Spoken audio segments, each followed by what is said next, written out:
like, so in short words, like I kept cracking up because it's actually the partner's idea. But I kept saying, so you're saying it's a Zomato for arts education or it's a Yelp? And he's like, yes, that sounds horrible, but I think you're on the right track. I'm like, great. So we can rate them like restaurants, but is that a good idea? And figuring out anonymity. But in terms of legally speaking, it's much easier than, say, a project where people are uploading their actual intellectual property, right? This one is easier because it's much more clear that it's about people's opinions and maintaining opportunities that are coming up and making people aware of it. So yeah, it's a separate idea, but again, we thought it was interesting. We thought there was a chance, so hey, let's come and see. Yeah, why not? So it looks like we'll be a tight group today, a smaller group. We are recording this session, so for the others who are interested in some of the project ideas that come up today, we will put it out for people to see and maybe join hands. And so I would suggest we go around the room just to get a sense of, again, like we already spoke to Sohini, now Varun. Barnamala, do you want to go next? Could you tell us what you are looking for?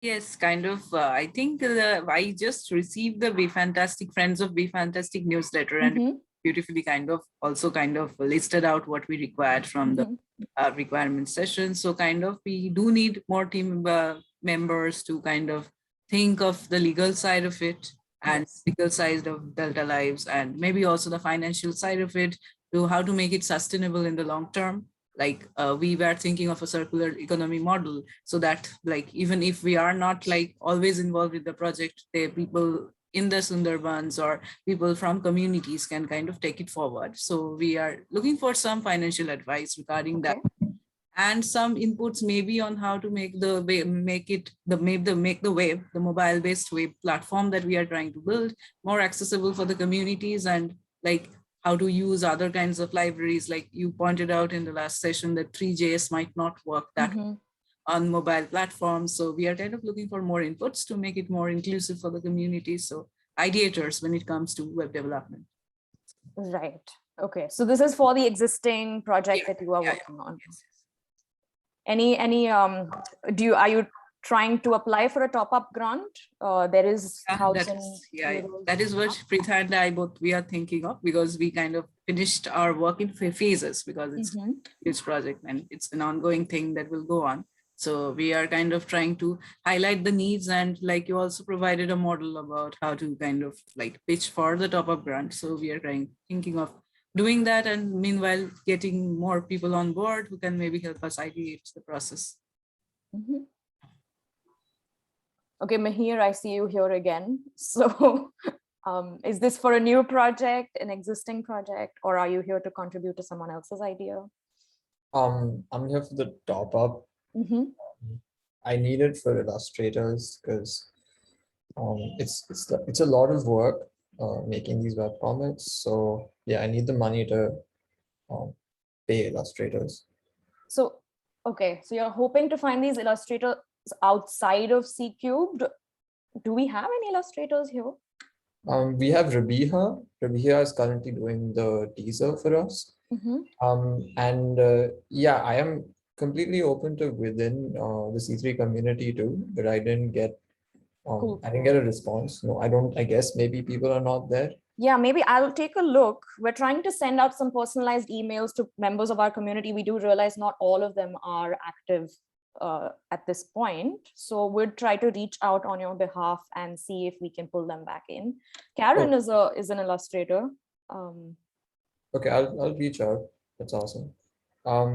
Yeah, so we have Karen, and I mean, we're not just looking for one, right? We're right, for multiple, exactly. and possibly depending on the grant and depending on the number of illustrators we can secure, maybe even writers. So yeah, I have 2 illustrators ready to work aside from Rabiha. So and they are getting paid for their contributions? They would need to be compensated because it's a lot of work. So yeah. I can't ask anyone to do it for free. Even though it is a collaboration, even though it'll be their name as an artist, it still is a lot of work. Yes. Okay. I'll reach out, Karen. Yeah, we did put out your asks on the newsletter. Yeah. We will inform see you if that. we get any responses on our email. Yeah. Thank you. Okay. Hi, Karen. Oh, hi. Oh, I'm not even muted. I could have been making all sorts of noise. Yeah, I'm not really sure. We have to talk more in our group about the plans for the future.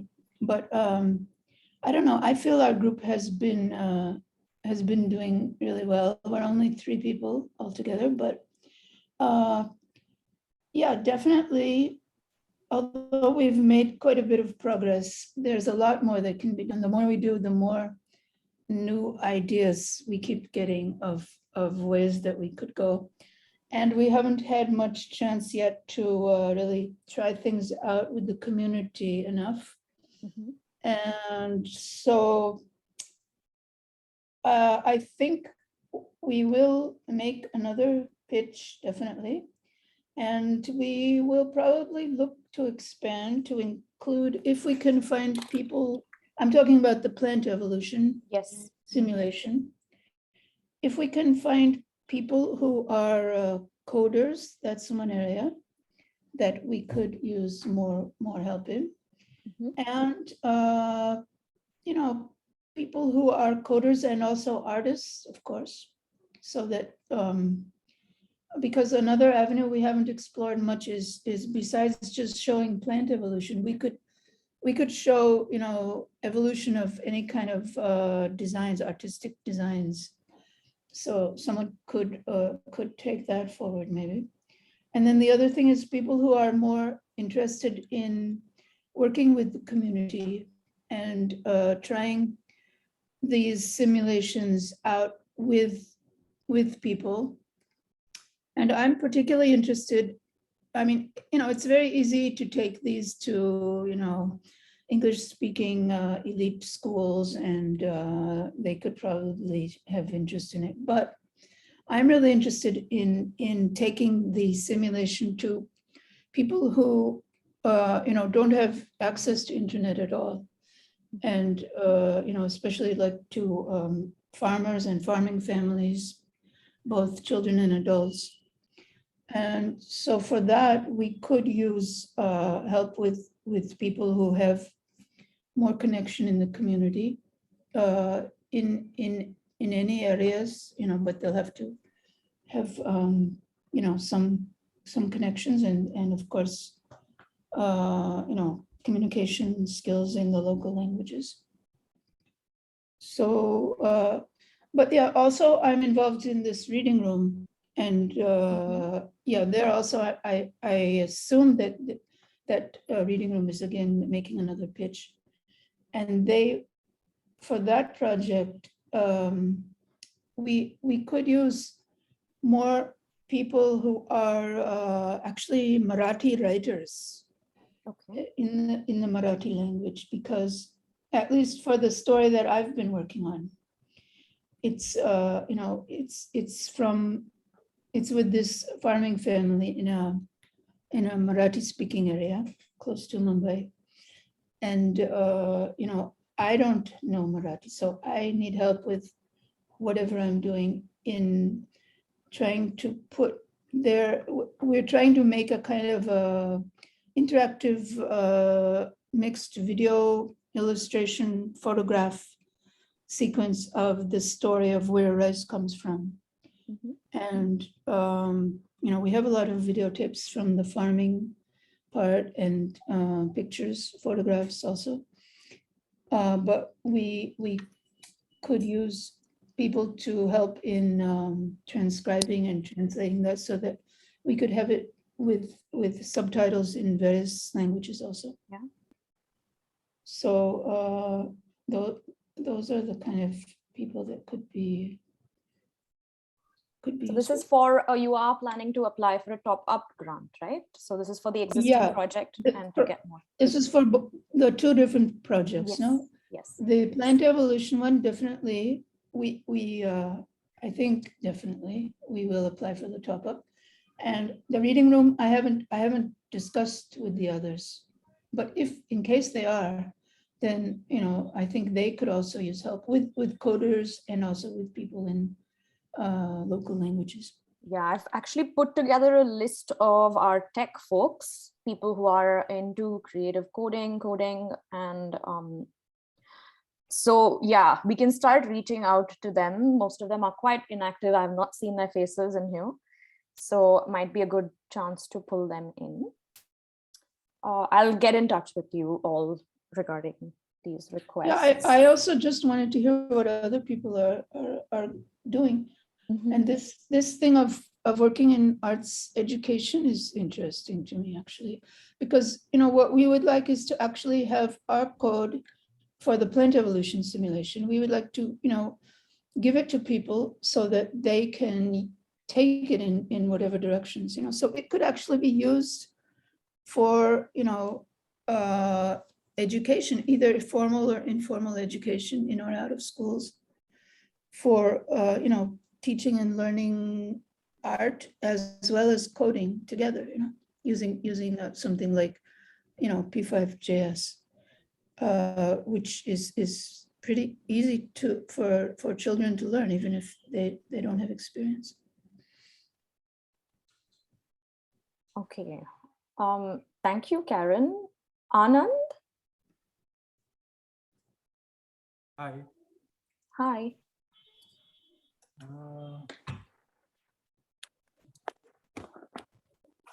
I had an idea, but I haven't progressed on that. So I was thinking if anyone is willing to be part of that idea, not looking for a grant, but just get the idea going. The idea is about contextual translation. For example, in a place like Bangalore, and most of the people are not, as in, there's a considerable amount of people who are outside the state. For example, someone from North India is in Bangalore and he wants to learn Kannada. But what happens is that learning Kannada just takes a backseat because there are a lot of things that he has to do on a day-to-day basis. So the idea is to have small printout placed at strategic positions where he can learn. For example, he's driving in a cab. You can have a small poster on the cab which says what are the most frequently used conversation in Kannada, particular to that context of riding a cab. So that can be written either as English or as in Hindi. So something like this, small posters on cab, grocery shops, places like that. So this can be scaled to other cities, other countries also. So this is the idea. Wanted to know if anyone was willing to join and work with me.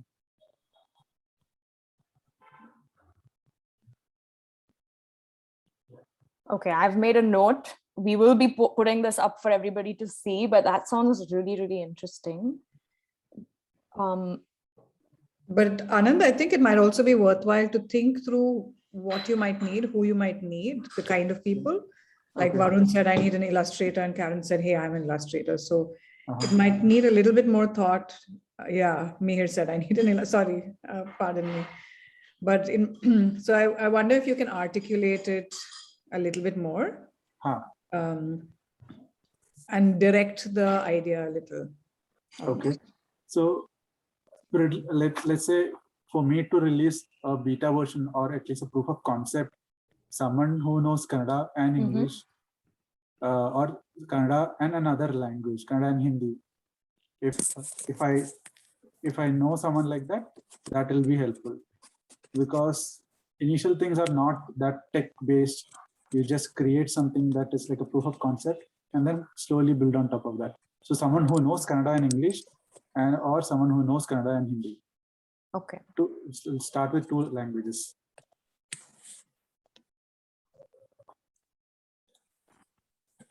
All right. If any of you know anybody who might be interested in something like that, please let us know, because that also helps us widen this pool. Okay, Vinu, are you here?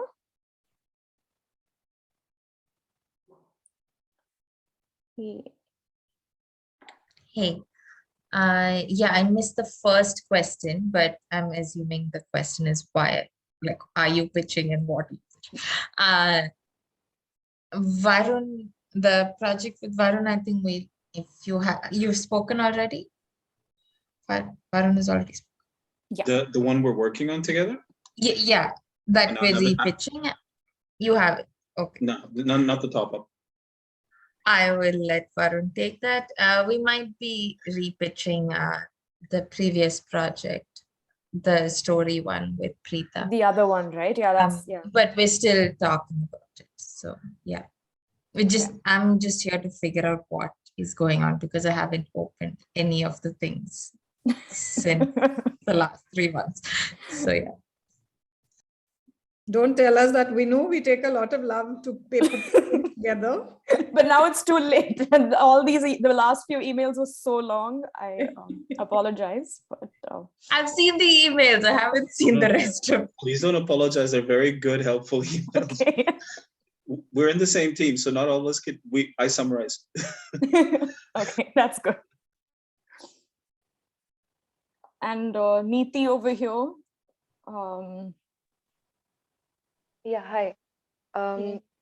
So we do plan on repitching the reading room, and we are actively looking for storytellers to come on board for our AR version, right? And just storytellers in general. However, we also need help on the development front because we want to make the AR side of it accessible. So we're hoping to kind of build templates for people to easily use and make their own stories with. So we are in contact with one company called Autoverse in Bangalore. But we still kind of have to build our core team with the development aspect. So this is for the AR component you're saying? Yeah. Kamya, would it be worth it? Like, could we put them in touch with Flip AR? Or I'm not sure. Okay, I'm just going to make a note. So you are already in talks with this company you're saying, Neeti? Yeah, we are hoping they will take up some part of the development, but they will be working on it as a company. But we are hoping to have someone on our side as well to kind of hold that conversation, right? Yeah. Okay. All right. Varsha?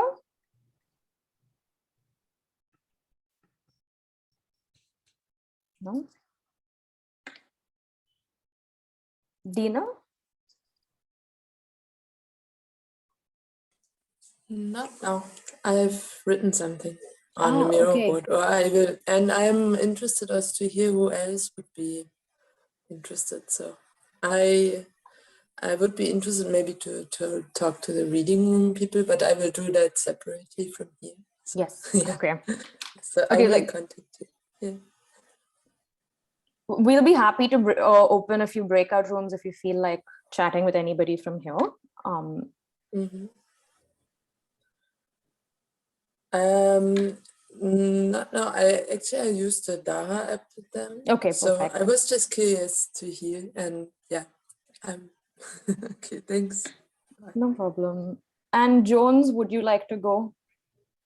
Yes. Welcoming some new folks into the community. So Jones had an idea. I guess I'm not like a new folk per se, but like, I mean, I thought I'd pitch nevertheless. So I guess like before I start, I was just like, I mean, so I've kind of, since I feel like I would like kind of sell myself to get like a collaborator and get this thing moving forward, I kind of made like a short presentation. But before that, I'll just like quickly like introduce myself. My name is Jones. I think I have a training in art history and now I work in like Be Fantastic. And I am pitching this along with two coders who will be individually working on the back end and front end bit of things. And now I'm going to share my screen. So they might pop up in between the session. I'm not exactly sure, but if they don't, I just know that I can't really answer most of the technical questions, but they have this figured out. So the working title for my pitch is Gnoseology.cc. Give me a second. You guys can see my screen, right? Yeah. All right, cool. So the working title is Gnoseology.cc. And I'm kind of like calling it an incentivized participative repository of indigenous knowledge systems and cultures. I'll explain this further, as we're going forward, but I guess one disclaimer here is when I talk about indigenous, I mean anything that anything that is not a mainstream culture. Like I'm not like, and this can mean even, let's say, the linguistic culture of Hindi in context to the West, basically out of the academy, like so to speak. And the objectives of this is to preserve the memory. I'm just going to go through this: preserve the memory of practices and traditions from diverse cultures, to develop a purpose-oriented search engine mechanism to encourage interaction with the platform, which does not just a library. It's not just a place where we're storing things, but like people can find functional use from the platform.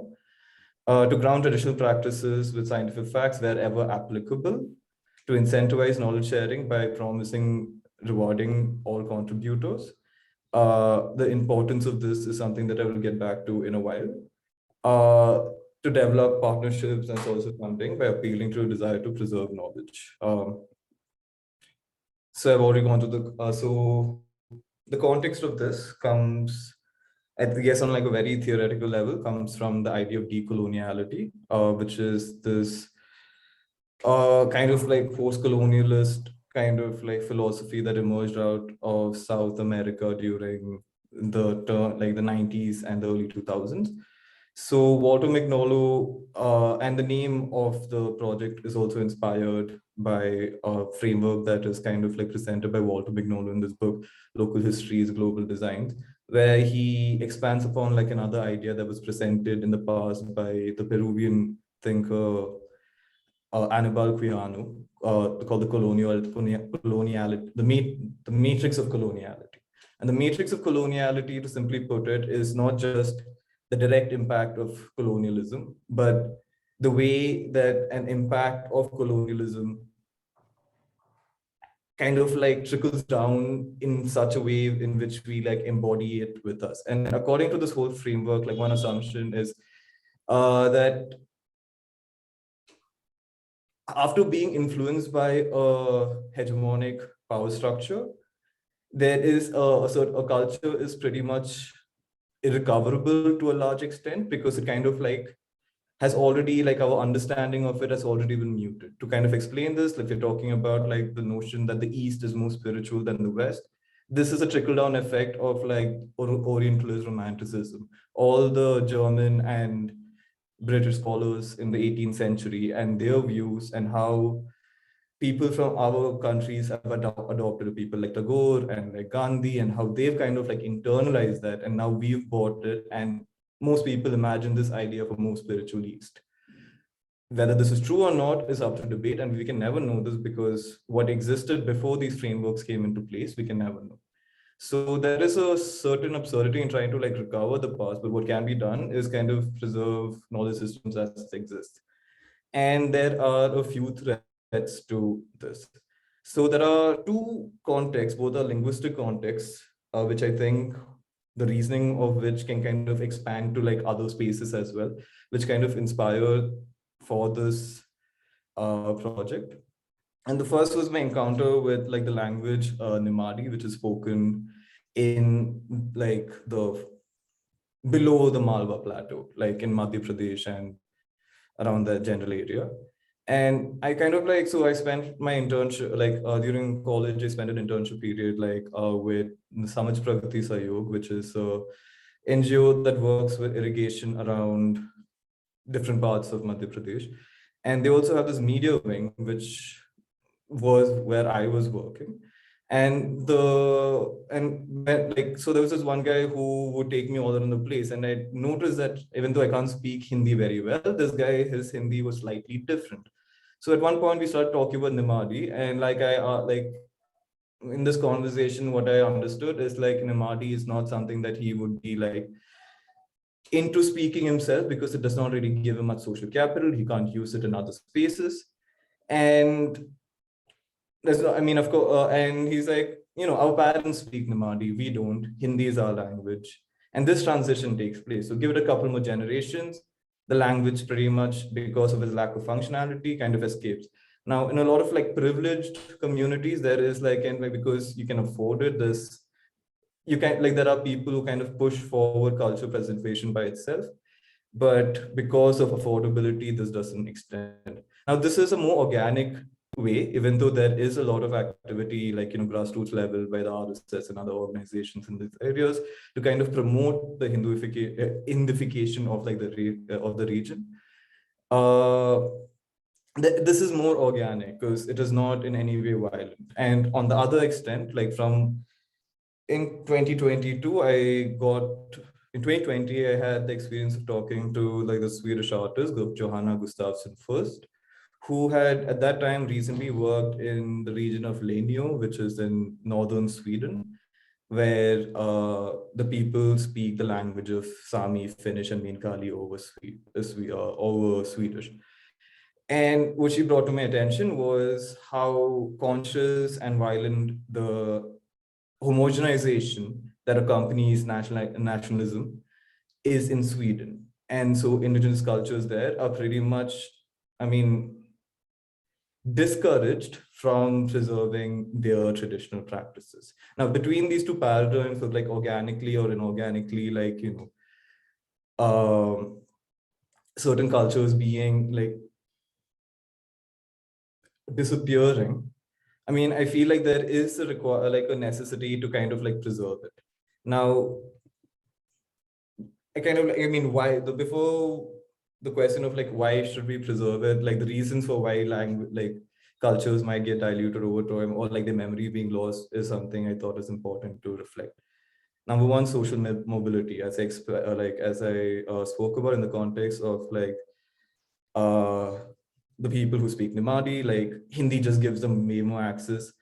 There is a general culture of, again, I'm talking about the context of where I was, where indigenous, when I say indigenous, I mean non-Hindi speaking or non-Hindu cultures in the region being kind of thought through grassroots level, social work by certain organizations to see Hinduification as being aspirational. And you also, there's a lot of ways that this is done in the region, but this whole idea of it being aspirational kind of gets integrated. For you to have personal growth, you need to kind of go into this other framework, and your framework is not good enough for you to have a better life. This is sold, and sometimes it is felt, depending on what context you belong to and whichever location you belong to. Now we move from one place to another. The distance alone creates a difficulty to communicate with your own cultures. In my own personal context, growing up in Bangalore has affected my knowledge of Malayalam, and I come from Kerala. I know it, I speak it with a accent. If I ever have kids, would that pass on? I don't think so. They would be mostly English speaking. So this process of just moving away from one's context would also create that. Now, in a lot of places, minority cultures are discriminated against, and therefore there is this is a very clear motivator to kind of hide symbols that make you other, and not talk about where you're from.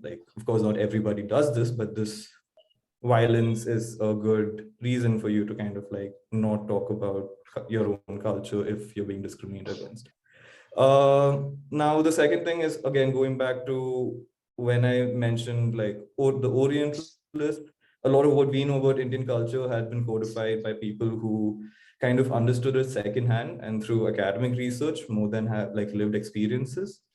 And the same kind of like risks that the Orientalists would have like kind of faced when studying like cultures in the East is something that anybody coming outside a certain culture would kind of like face if you're trying to understand something. And once this information becomes codified, it becomes accepted as the truth. Like once it's in a book, people don't really question it. So, and this over time can also affect, or like textual traditions always seem to take an upper hand over oral traditions, and therefore, over time, the effects of this can be felt in many different ways.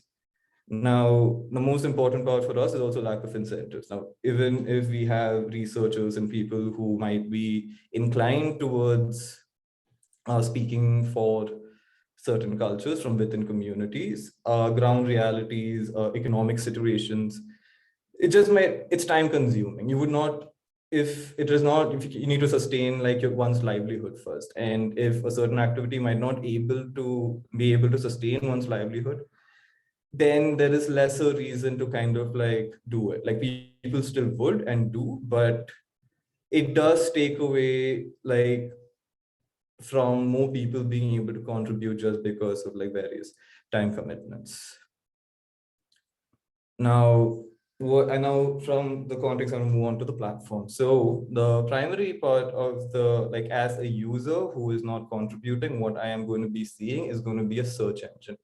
Now, when I use the search engine, I can basically view various kind of tags, which, one example that I've been using to understand this myself is different. So when COVID kind of started, my mom kind of started giving me this like immunity, this concoction of like turmeric and honey and pepper and like whatnot, which was like acted as an immunity booster, which was something that her mom had like passed down. And this is something obviously like specific to like our region, and maybe other places as well, but this wasn't something I'd encountered. Now, this is traditional wisdom.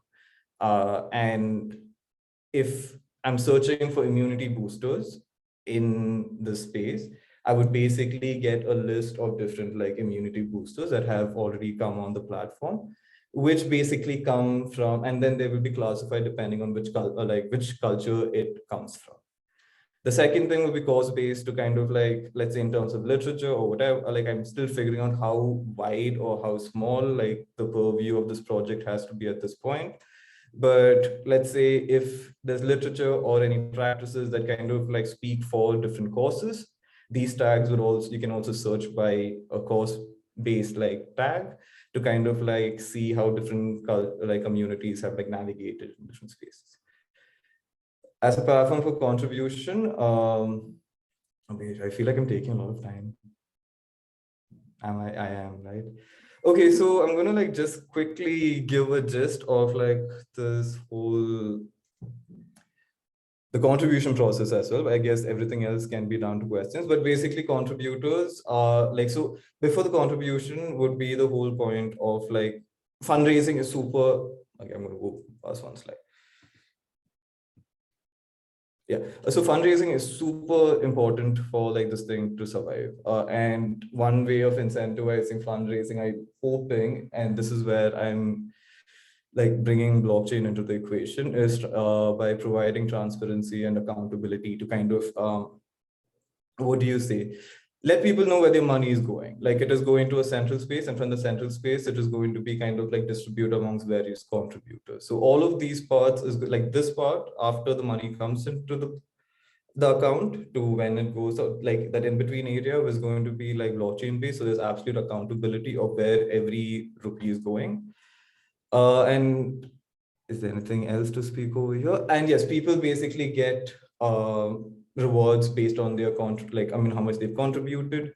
Of course, because it is so dependent on fundraising, we cannot promise all contributors like rewards immediately. So there would be a token that is in place to kind of like represent what my reward is. And over time, you would basically like get your due based on like funds that come in. So yeah, and to make sure there is no spam, and it's also, there has to be a lot of accountability in terms of like where the contributions go and what the nature of the contributions are. There is going to be 2 layers of verification, 2 to 3 layers of verification of like whatever content comes in. The first layer of verification kind of like would meet like each article, you would kind of see it go through 3 different, a number of like people who come from like close to your cultural location. The second layer would go to people who are kind of away. And the third layer would go to like, I mean, if necessary, if people vote for it, like we'll go to a third layer. So three layers, the whole point is to make sure that there is no content that is repeated. And if you're talking about a topic, all changes happen in the same place. And also there is no discriminatory content that ends up in this space. That is what it's about. And we would be asking for people's where they come from, but those details should not be like disclosed to the public. It is only for the internal mechanism of the application. And okay, I guess this is not important at this point. So if anyone would want to join me and make this project kind of happen, because of course we need a C3, another C3 member to kind of like make this happen, feel free to like get in touch. There's a question in the chat, Jones, what type of collaborators are you looking for? Let me stop sharing my screen. So since I have the whole tech part kind of like sorted, I am kind of thinking that, and conceptually, I'm kind of like still figuring out who else I might need right now. Immediately, one thing that I can think about is someone who has like, what do you say, a UI UX kind of background, who's got like strong visual inclinations. So yeah, I'm not looking for like a graphic designer or illustrator per se, but of course, like these things will help out in some like down. But UI UX is now what I'm primarily thinking we need. And your collaborators' names, the ones who are already coming in with you? Oh yeah, so my group consists of Vinayak Sangeet, who's working on the front end, and Pranav Nambiar, who's working on the back end. Okay. Are they on this call right now? I'll check. Yeah, I'm on call. This is Vinayak here. Hi, Vinayak. This is Pranav. Hi, Pranav. Hi. Is there anything you guys want to add? No? Also, maybe you guys would want to like introduce yourselves to the rest of the community so they have also a sense of who you are, and if they want to get in touch with you, they could. Yeah, cool. So I'm Pranav. I'm a developer. I basically work with smart contracts and blockchain and stuff like that. Vinayak and I have collaborated on several other apps for some time. So yeah, we're very excited about this project, and yeah, that's pretty much it. Yeah, I guess. So like Jones was saying, since our tech part is kind of sorted, we're really looking for someone in the UI UX part of it. So yeah, please feel free to reach out. Okay, so I will share the Miro board with the three of, actually Jones, you already have that, with Vinayak and Pranav as well. Yeah. Does anyone left? I feel like we've gone through.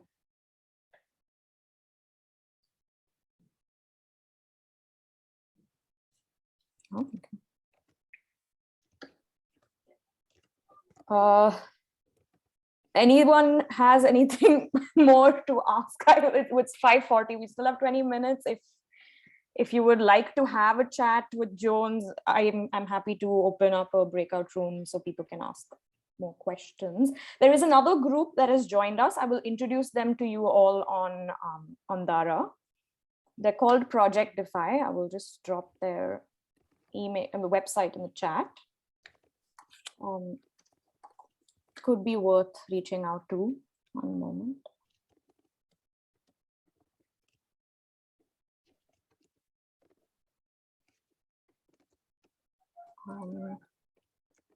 Here you go. So we have Abhijit and Megha from this group joining us as well.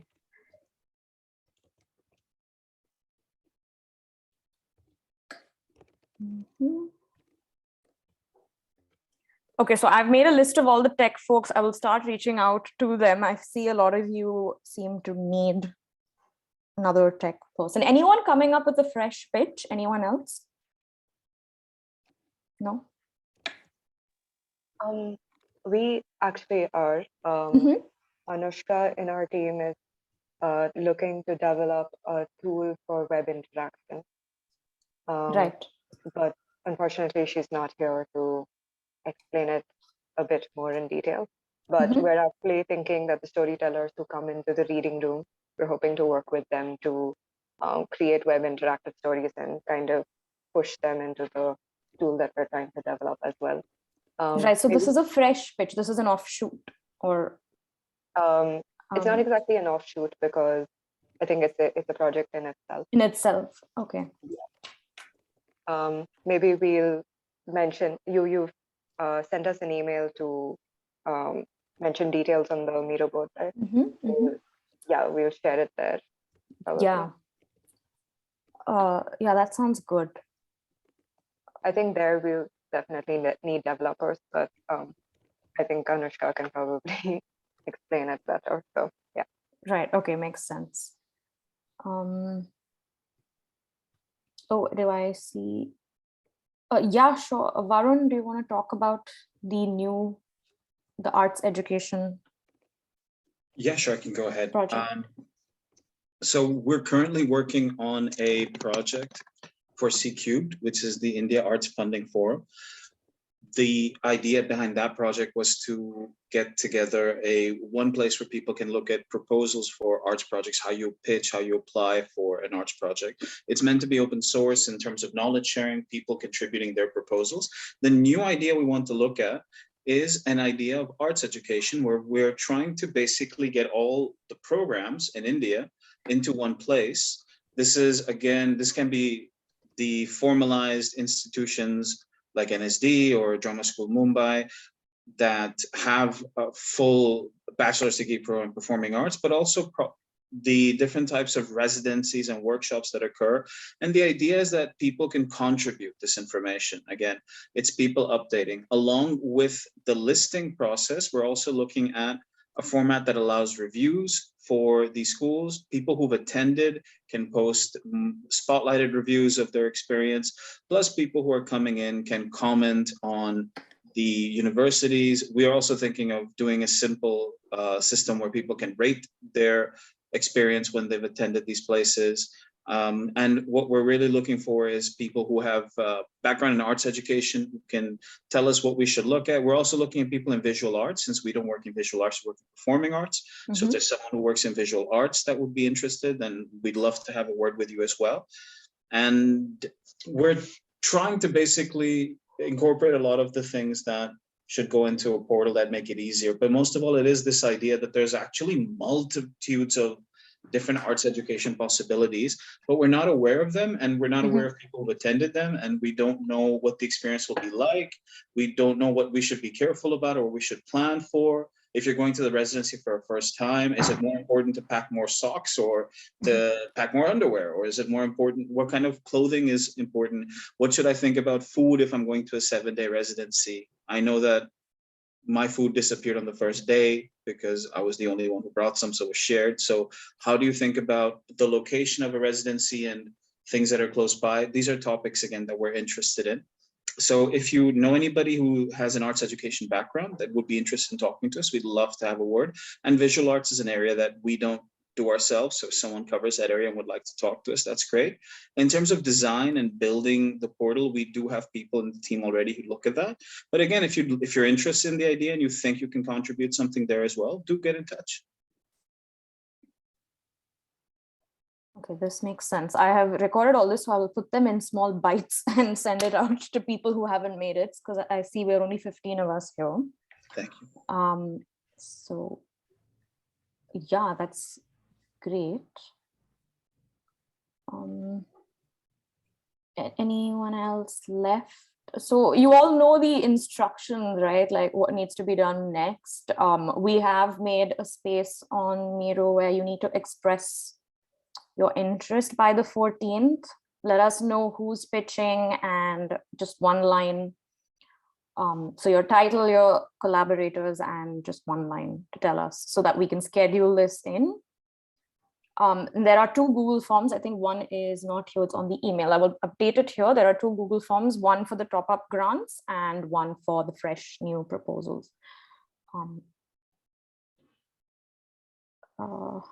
So that's due on the 14th of March. In the meantime, I will reach out to most of you personally, depending on what you have requested. Is there a limit on the top-up grant different from new project? Yes, so the top-up grants are 1,000 euros. And the fresh ones are 2,000. I had a question. Yeah. Is there any other feedback that people have given that hasn't yet been posted? Yes, because so I have a big document of Sahil's comments for the room Sahil was in. So it needs, I will transfer that and then alert you the minute I have it up. Okay, that would be really great too. Were Because you the in that feedback group? right now says it's really useful and the pitch was well done. So right. Oh we're not yes, so really we are reaching out to you where to guys. I will send across a framework that we're putting together. We were going to reach out to India Arts Funding Forum because we want to work on this with you and see for the next round of pitches, we would like to use that format. So if you would like to test something out, now is a great chance. So we'll give you what we have and then we can have this conversation, I think, preferably before the pitching session. No, but you'll give us the feedback like before the 14th, right? So that we can work on the proposal based on the feedback. Oh, you mean the previous proposals from before? Yeah, because the feedback wasn't like, it just said pitch was good, project is good. That doesn't tell us like what criteria could be more useful in making it a successful grant. Understood. Yes. So we'll, yeah, okay. I will get in touch with Amrita and our jurors and didn't we have a feedback Excel sheet? Yes, Kamya, all the comments that are there on Miro right now are from that Excel sheet. So some, yeah. Just check on their project. Yes, I have checked. It is the same. Oh, okay. So I think there needs to be an elaboration. Right now it is kind of concise. Yeah. Okay. But also talking about the upcoming pitch session as well. We need to get across that framework that we have so that for the next group, we have that in place and it's a bit more elaborate than what we have put out now. Yeah, Varun, thanks to you, I think we're going to arm our jurors with a little bit more criteria to comment on and feedback on. So thanks for that. Yeah, you're welcome. Anything we can do, just let us know. We're happy to document and share it. If whatever can be easier. If they need any type of criteria, we're happy to share our example. Yeah. Varun and Vinu too, yeah? I meant your group, sorry. Yes. So we look into that, Vinu. We'll get back to you on that, preferably before the 14th. Yeah. Yeah, thanks.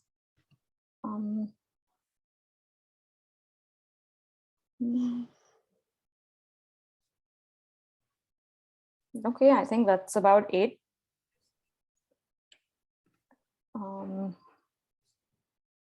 Yeah, so I will send across any follow-up emails. I'll update you once the feedback is up. And if I find anyone for you guys, I will again let you know.